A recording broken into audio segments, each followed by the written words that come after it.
They said the house could be heard crying at night, a low, guttural moan that rolled through the valley like the wind through a graveyard.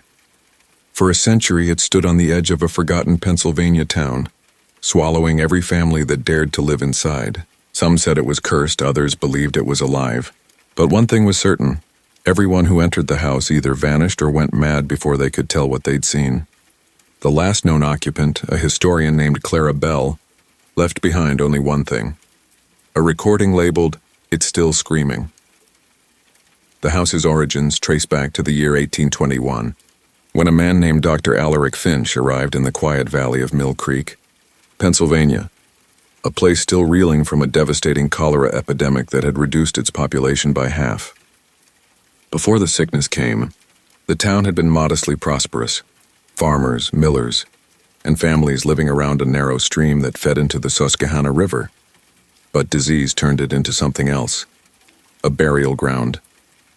The air still carried the faint, sour scent of lime used to cover the dead, and the surviving residents rarely spoke above a whisper.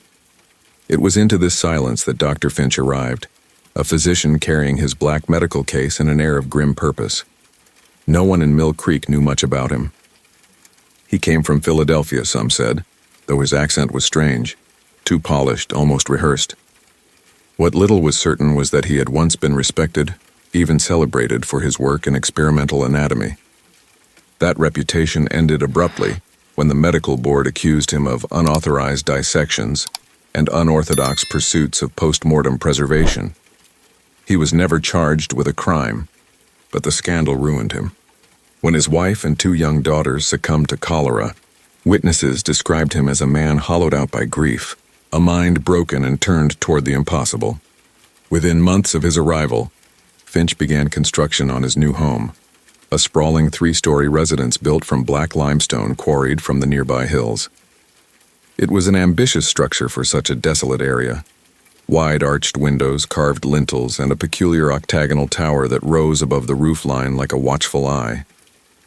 The workers complained from the start. They said the ground was too soft, too wet, that every time they dug, the soil bled an earthy stench of rot. More than once they unearthed bones, human bones, but Finch dismissed the discoveries, instructing them to bury what they found deeper. He was obsessive about the design. The blueprints revealed hidden passageways between walls, hollow floorboards, and what he called venting shafts, which connected the foundation to the attic through narrow pipes. Locals who passed by the site said the doctor could be heard humming to himself as he inspected the work, tapping the walls with the butt of his cane as if listening for a response. When asked why he was building such a large house for himself alone, he reportedly answered, "Because the dead deserve somewhere quiet to rest." By the time the house was completed, autumn had arrived, and the first frost glazed the fields in silver. The locals expected Finch to take up his medical practice again, but instead, he withdrew completely. He hired no staff, received no visitors, and was rarely seen beyond his property's edge. At night, faint lights flickered through the tower windows, blue, like gas flame, and low sounds could be heard echoing through the hills. Some said it was the wind. Others swore it was the sound of crying.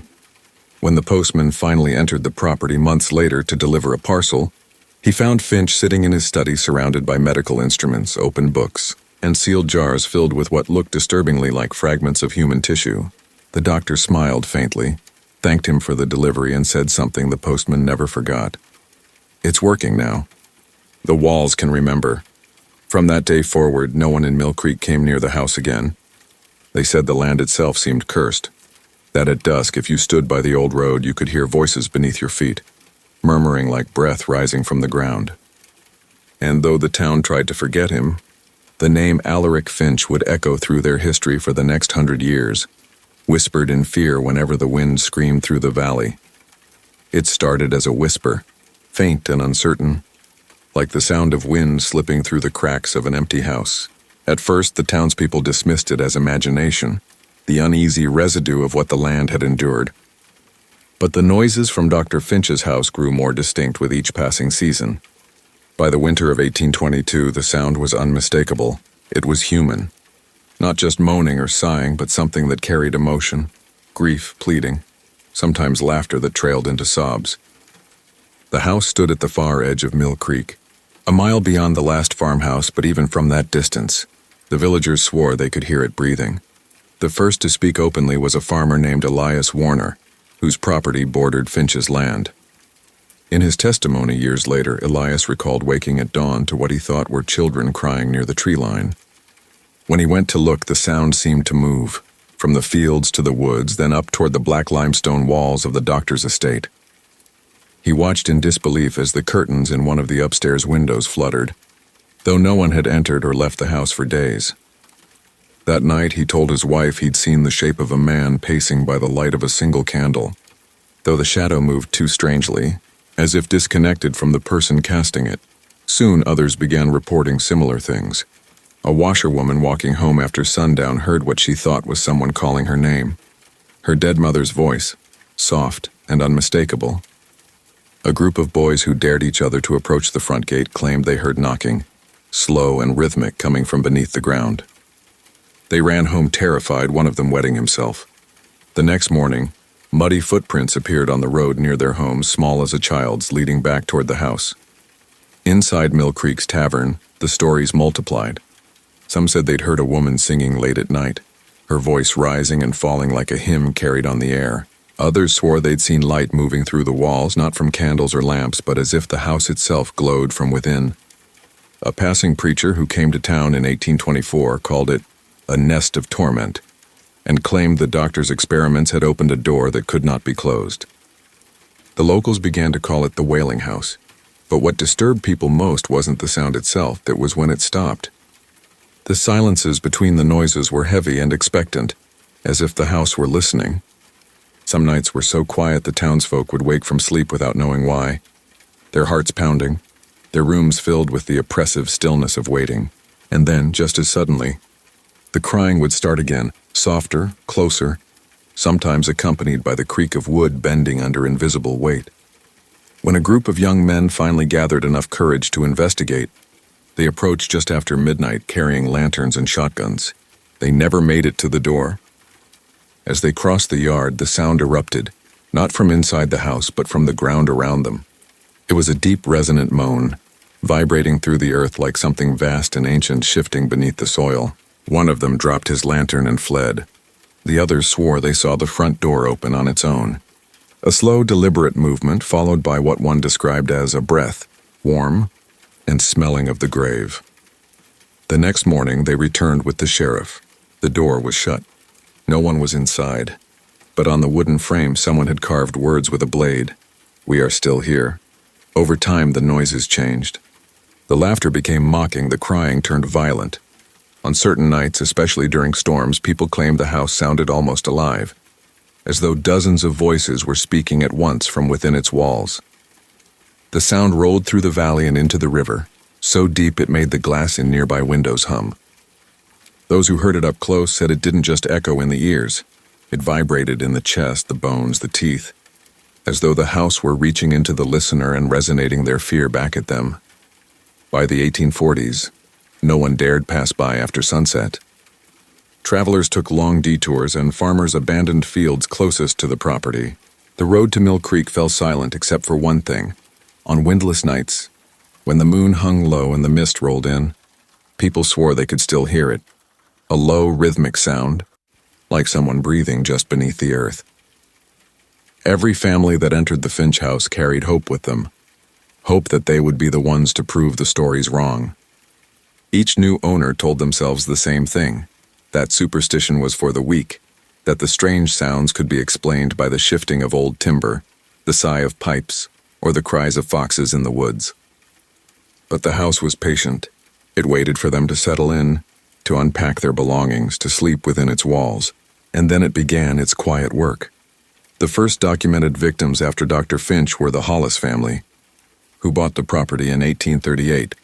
They were outsiders from Maryland, a preacher, his wife, and their teenage daughter, Lydia. The preacher claimed he did not believe in curses. In fact, he welcomed the challenge, declaring before the congregation in Mill Creek that no house, no matter how dark, can withstand the light of faith. He lasted 7 weeks. Neighbors recalled that Lydia was the first to change. She stopped speaking entirely, choosing instead to write in her journal. The entries, recovered later, described voices in the walls and hands that reached through the seams of the floorboards. One passage read, "They call my name as if it belongs to them." When the Hollis family was found, all three were seated at the dining table, heads bowed in prayer, their eyes wide open. There were no signs of struggle, only the faint scent of burnt wax and the Bible on the table open to the verse, "And the dead shall hear the voice of the Son of God." After the Hollises, the property was abandoned for nearly a decade. Then in 1849 it was purchased by the Brantleys, a merchant family from Pittsburgh. They saw it as a summer estate, a retreat from the crowded city. Locals warned them not to stay overnight, but the Brantleys laughed it off. The husband, Thomas, reportedly told the town sheriff, "If the house screams, I'll scream back." By the end of that summer, the house had screamed, and no one was laughing. On a humid night in August, a sound tore through the valley that witnesses would later describe as a human wail stretched beyond reason. It went on for nearly 2 minutes. The next morning, a mail carrier passing by saw the house's front door wide open. The Brantleys were found inside, all sitting at the dinner table, their bodies stiff and cold. Plates of food sat untouched. A clock had stopped at 9:13 p.m., and every mirror in the house was shattered. No explanation satisfied the investigators. There were no wounds, no poison, no signs of forced entry. The sheriff who led the inquiry resigned 3 days later. His final written note read, "It wasn't them who screamed." The pattern continued, stretching across generations. In the 1870s, the Layton family moved in with plans to turn the property into a boarding school. Within 6 months, the students began falling ill. Fevers, hallucinations, and sleepwalking. One boy was found outside at dawn muttering that the walls were crying again. Before winter, the Layton matriarch was found dead in her bed, her mouth open as if caught mid-scream. By 1890, the house's reputation was cemented. Locals began referring to it simply as the Screaming House. Every family that dared live there either disappeared or met a death too strange to explain. Some went mad. The town doctor recorded 3 separate cases of men who had survived only days inside before losing all sense of reality. One reportedly tore his own ears with a fork, shouting that the sound wasn't coming from outside him, it was inside my head. It was said that the house seemed to know its occupants. It changed for them. Certain rooms stayed cold even when the hearth was burning. Hallways seemed to stretch longer at night, and doors locked themselves without reason. One visitor in 1901 described it perfectly. "It feels as if the house is exhaling when you enter, like it's glad you've come back." No one ever lasted long enough to leave with answers. Some fled, never speaking of what they saw. Others stayed, their sanity fraying like old lace. Those who vanished were assumed dead, though no bodies were ever recovered. What remained consistent, through every owner and every decade, was the same chilling truth whispered through the town's history. The house didn't kill with violence or poison. It killed by making you listen. When the earth beneath the Finch house was finally disturbed, the truth began to crawl out, not in the way of ghosts or whispers, but in the undeniable language of the dead. For years, townsfolk had wondered why the soil around the property seemed wrong. Dark, almost black in color and heavy with the odor of decay even long after the cholera epidemic had passed. Farmers refused to plow anywhere near it. Their horses shied away from the ground as if it burned their hooves, but no one dared to dig deep enough to find out why, not until the day the foundation began to collapse.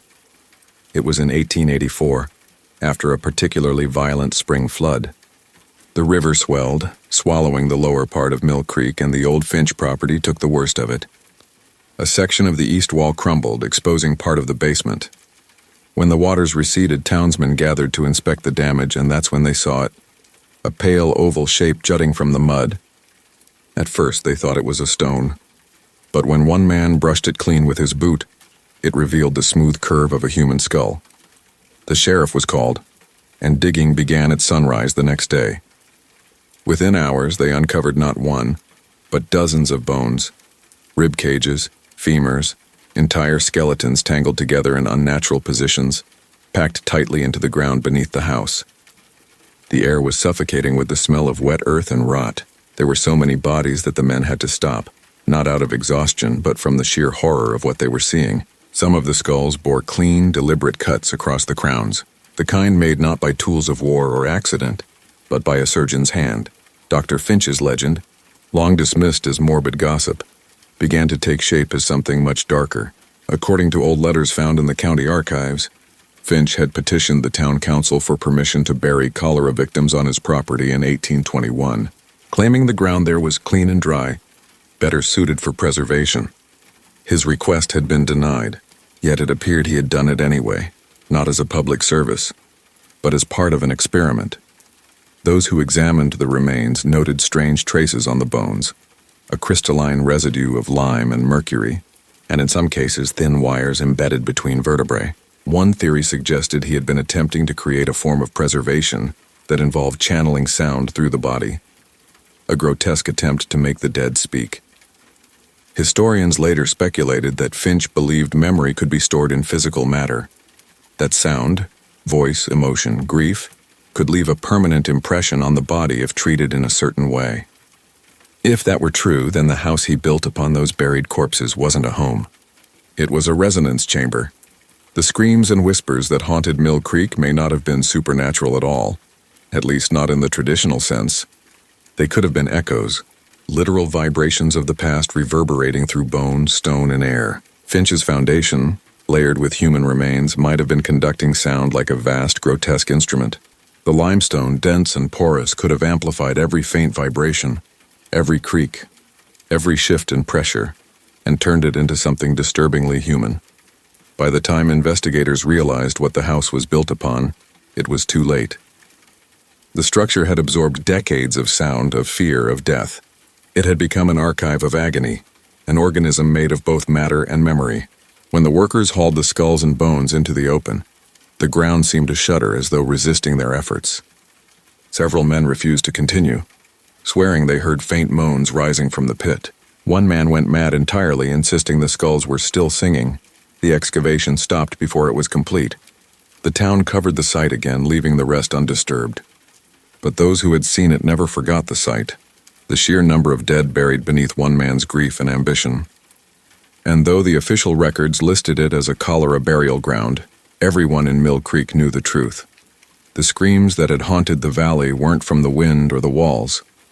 They were the trapped voices of the forgotten, the chorus of the dead, forever sealed beneath the house that should never have been built. When Clara Bell arrived in Mill Creek in the summer of 1907, the townspeople regarded her with the same wary eyes they gave anyone who spoke too confidently about the Finch property. She was a historian by trade, educated in Boston, known for her research into early American architecture. But what brought her to this decaying valley wasn't architecture. It was a fascination with what she called acoustic hauntings. Clara believed that certain places could hold sound the way fossils held shape. That trauma could etch itself into the environment, and under the right conditions it could replay. The stories of the Finch house were perfect for her theory. She rented a room at the inn in town and spent her days combing through courthouse records and the yellowed pages of old newspapers. What she found disturbed her. Every record of the property, every deed, sale, or transfer, ended abruptly, the names struck through or marked as missing. Even more unusual were the physical documents themselves. The ink on some pages had bled and warped as though water had soaked them long ago. The town clerk told her the files had been kept in a dry cabinet the entire time. Undeterred, Clara made her way to the house. Locals warned her not to go alone. One elderly man at the inn grabbed her wrist and said, "That place doesn't echo, it answers." But Clara was fearless in her curiosity. On her first visit, she described the property in her field notes. "The air feels thicker here. Every sound I make lingers too long. When I breathe, I can hear the breath return from somewhere behind me." She spent the following weeks documenting the structure. By day, the house seemed ordinary enough. Dust-covered, sun bleeding through cracked shutters, the faint odor of mildew clinging to the drapes. But at night, when she set up her phonograph and glass recording cylinders, something began to happen. The house spoke. At first it was subtle, faint scratching, rhythmic tapping, the whisper of footsteps crossing floorboards that should have been silent. But soon the sounds took on a distinct pattern. When Clara played the recordings back in the morning, she heard what she described as fragmented syllables, perhaps attempts at words. The tone was low, strained, almost human. She noted in her journal, It seems to respond to me when I speak. It pauses as though waiting to listen. When I am quiet, it murmurs. On her fifth night inside, Clara began to hear something different. Not random noises, but a distinct cry, soft and layered, like several voices at once.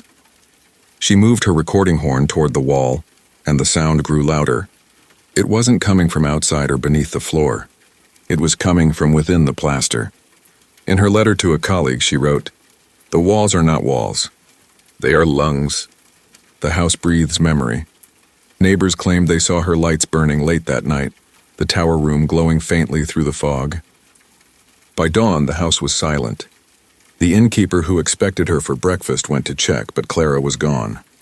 Her carriage was still parked in the drive, her notes spread across the desk, her phonograph still spinning, though the cylinder had reached its end. What she left behind was a single recording labeled in her handwriting, "It's still screaming." When investigators played it, they heard a noise no one could explain, a deep, layered sound that rose and fell like human breath. Beneath it, faint but undeniable, a woman's voice whispered, "Don't dig." The cylinder was later examined by sound engineers, who confirmed something even stranger. The frequency pattern of the recording matched the resonance of a human chest cavity. It was as though the sound hadn't been captured from the room at all, but from inside a body. Clara Bell was never found. Her disappearance was ruled accidental. Perhaps she wandered into the woods and got lost, but no evidence supported that. Her journal and recordings were sealed in the state archives, where they remain today. Scholars who have studied her work call her one of the first researchers in the field of psychogenic resonance. But among the people of Mill Creek, she became something else. Another voice added to the chorus beneath the house, another echo that would never fade. After Clara's visit, no one dared enter again. Yet on still nights when the fog rolls through the valley, the old stories say you can still hear her voice among the others, the sound of a woman repeating her final discovery. It's still screaming. When the state finally ordered the Finch property excavated in 1963, it wasn't because of the legends, it was because of the strange instability of the land. The house had long since rotted into ruin, its walls collapsing inward like a lung exhaling for the last time. Local surveyors preparing for a new road expansion reported that the soil beneath the old foundation was hollow, riddled with voids. When the first diggers arrived, they thought they were uncovering remnants of the doctor's old experiments. But what they found instead blurred the line between construction and corpse. The excavation team, led by a state geologist named Harold Klein, began by clearing away the top layers of stone and collapsed timber. The first few feet were uneventful: rusted tools, broken glass, fragments of medical instruments. Then, beneath a corner of the foundation, they discovered something that should have been impossible. The mortar itself was flecked with bone. Small fragments, calcified and sharp-edged, had been mixed directly into the stone. When one of the analysts examined it under magnification, he found a section that contained what looked like a fragment of jawbone, complete with a tooth still attached. Klein halted the work immediately and called in forensic specialists from Harrisburg. Over the following weeks, as the team carefully extracted samples, the full scope of Finch's work began to emerge. Nearly every major support structure, the foundation stones, the inner walls, even the staircase, contained biological material. It wasn't just decorative, it was structural. The house had literally been built from the dead. Human ash and bone dust were used as part of the lime mixture to bind the stone, a technique no architect or mason of the time had ever documented. When they ran spectral analysis on the samples, they discovered something even more disturbing: traces of formaldehyde and mercuric chloride, both common in early anatomical preservation. Finch had somehow fused organic remains into the walls using the same chemicals employed to preserve tissue. It wasn't an accident, it was deliberate. The composition suggested an attempt to create a building that would not merely stand over the dead, but incorporate them. The discovery sparked weeks of public outcry and morbid fascination. Newspapers dubbed it the Bone House of Mill Creek. But the scientists who worked the site refused to discuss certain findings publicly. Klein's private notes, later unearthed in his estate, described inexplicable occurrences during the dig. He wrote that the soil temperature around the house remained unnaturally cold, even under direct sunlight. Several of his crew claimed to hear sounds, low humming like the vibration of machinery, though there was nothing mechanical in the area. One technician, assigned to extract a foundation sample, reported that his hammer seemed to ring each time it struck the stone, producing a hollow resonance as though the walls were amplifying the sound. Klein himself admitted to feeling a subtle pressure in the chest, as though the ground were breathing. He later dismissed it as fatigue, but his handwriting in those entries was erratic, the lines trailing off mid-sentence. The forensic report confirmed that at least 42 separate individuals had been incorporated into the structure: men, women, and children. Some of the bones showed evidence of surgical incisions consistent with dissection, while others appeared burned, shattered, or chemically altered. What puzzled the team most were the markings found on several skulls, circular etchings around the ear canal, suggesting that Finch had attempted to modify the auditory bones. It appeared he had been studying the mechanics of hearing itself. One archaeologist proposed a theory that chilled even the most rational minds. Finch had not merely experimented on bodies. He had tried to bind sound into them, to turn the house into a permanent echo of human voice. The limestone, the bone, the chemical resin, all of it created a perfect conductor. When the wind moved through the corridors or pressure shifted in the walls, the vibrations could have produced faint, voice-like sounds. It was science bordering on ritual, architecture as necromancy. The excavation was shut down within months. Klein resigned from the project after a nervous breakdown, insisting that the place vibrates when you stand too long. The state sealed the site and poured concrete over the remaining cavities. But workers who poured the final layer swore that as the cement spread, they heard something beneath it, a dull, rhythmic sound, like knocking from under the ground. When the site was declared officially closed, the final report included one peculiar line, added by an unnamed clerk. The structure exhibits traces of organic resonance, frequency patterns not attributable to environmental factors. No one ever returned to test it further. But those who handled the materials, who touched the stones that once formed Finch's house, described a strange residual feeling, like static, or the faint buzz of a distant cry. Even after being sealed for good, the ground around the site never stopped trembling as though what lay beneath was still alive, still remembering. In 1978, nearly 15 years after the Finch excavation was sealed, a pair of graduate students from the University of Pennsylvania stumbled across something that reopened the entire case.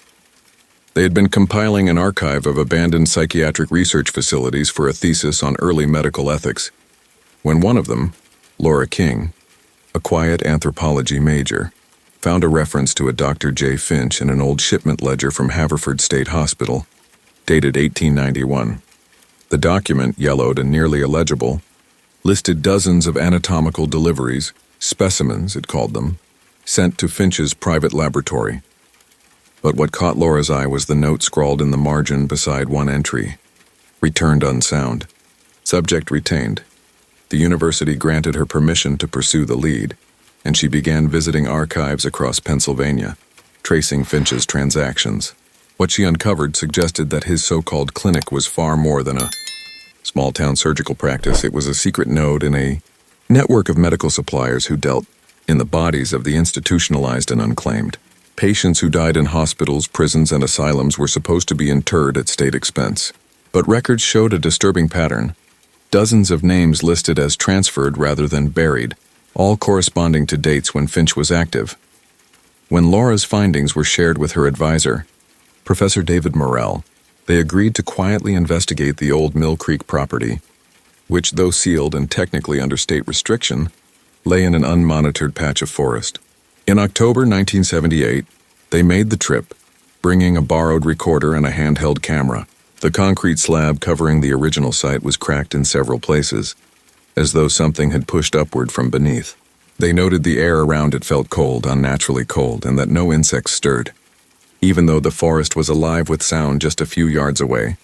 According to Laura's field notes, when she placed her hand on the slab, she felt a faint tremor, almost like the throb of distant machinery. They assumed it was vibrations from a nearby highway, until Morrell pointed out there were none within 10 miles. Still, they brushed it off and continued documenting. That night in their motel, when they played back the recording, there was a low hum beneath their voices. At first it seemed like interference, but when slowed down and filtered, the hum broke into irregular bursts, almost syllabic as if forming words. Morell dismissed it as an artifact of the recorder's poor condition. Laura didn't. Over the next 2 weeks, she returned twice more, this time alone. In her final journal entries, she wrote of voices like wind through bone and footsteps beneath the stone. Her handwriting grew erratic, looping and frantic. The last entry, dated November 3rd, read simply, "The walls are still speaking. He never left." She vanished the next day. Her car was found abandoned near the Mill Creek trailhead. Doors locked, keys inside. The camera was recovered from the back seat, but the tape inside was blank, as if it had been magnetically wiped. Professor Morell was questioned but never charged. He left the university soon after and refused to discuss the case. When a journalist approached him years later, he said only one thing: the girl went looking for echoes. The trouble is, sometimes they look back. Decades later, when the Finch case files were declassified, Laura's notes were found sealed inside an evidence box labeled "Unauthorized Access." Among them was a Polaroid photograph, blurry, underexposed, showing what appeared to be a circular depression in the concrete.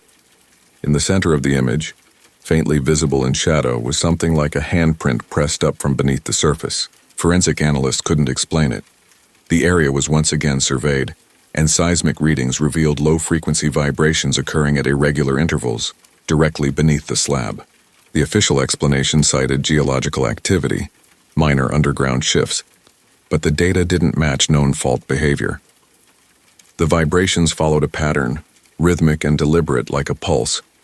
Locals claimed that after Laura disappeared, strange things began to happen around Mill Creek again. Lights flickering in the trees, distant murmurs that seemed to move with the fog. Hikers spoke of hearing faint knocks underfoot when standing near the sealed foundation, as though something deep below was signaling back. Some said the sound followed them, echoing faintly even as they left the woods. In the years that followed, the state fenced off the property and posted warning signs citing unstable terrain. But late at night, if you stand at the edge of that fence, you can sometimes hear the same low hum Laura recorded in 1978, steady, faint, and almost human. Those who've analyzed the surviving audio say it carries a repeating cadence, like an unfinished sentence whispered endlessly beneath the earth. If the walls of the Finch house could speak, would you dare to listen? For 100 years, that ground swallowed every voice that tried to expose its truth. Tonight, we've only uncovered fragments, echoes of a man who tried to make the dead remember and the living forget. But stories like this one, they never really end. They just wait for someone new to hear them again. If you felt that chill, that lingering sense that something still breathes beneath Mill Creek, tell me what you think happened to Laura King. Did she vanish, or did she join the echoes she was chasing? Share your thoughts in the comments below. Your theory might become the next investigation. And if you want to keep walking these forgotten paths with me, through the places history tried to bury, make sure you're subscribed. Because there are more houses like Finch's, more graves built into walls, more screams still trapped in the dirt. The next story might be closer to your own town than you think. Turn on the light before you go, but remember, some voices only speak in the dark.